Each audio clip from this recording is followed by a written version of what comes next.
না আমি হেলথের কিছু প্রোডাক্ট পেয়েছি, আপনি ওটা দিয়ে কি করছেন? বলছে আমার অনেক সুগার ছিল, এখন সুগারটা কমেছে। আমার প্রফিট হয়েছে, বলছে হ্যাঁ প্রফিট হয়েছে।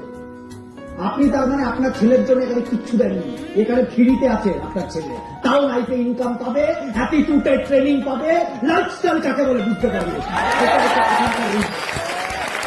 এবার কাজে ভট্টা কথা বলে লাভ নেই যে আমার ছেলে গ্র্যাজুয়েশন করেছে এইসব করাবো না, করাবেন না, কোনো যায় আসে না, কোনো যায় আসে না। বৃদ্ধাশ্রমের এখন থেকে চেনা পরিচিত রাখুন, বের করে দেবে আপনাকে বৃদ্ধাশ্রমে, ইনকাম যখন হবে না। বউরা আসবে, ছেলের মা বাবাকে লাভ মেরে বের করে দেয় ঘর থেকে। বাবারা কত আশা রেখে পড়াচ্ছে আমার ছেলে চাকরি পাবে, আমার ছেলে চাকরি পাওয়ার পরে আমার ছেলে আমাকে বিশাল দেখবে, কিচ্ছু দেখবে না। ও চাকরিতে ইনকামই তো করবে 20,000 টাকা, ফ্যামিলিতে লাগবে 40,000 টাকা, আপনি তখন ওর ঘরে বোঝা হয়ে থাকবেন। আপনি তখন ওপরওয়ালার কাছে প্লে করবেন আমাকে নিয়ে নাও।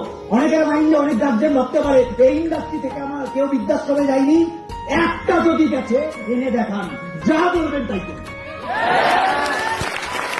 ওখানে বাইরেরা বৃদ্ধাশ্রমে যায়, আর আমাদের বাবারা বৃদ্ধাশ্রমে গিয়ে বাচ্চাদের বা বুড়োদের অনাথ আশ্রমে গিয়ে খাওয়ায়। ক্রাউডের সাথে বলতে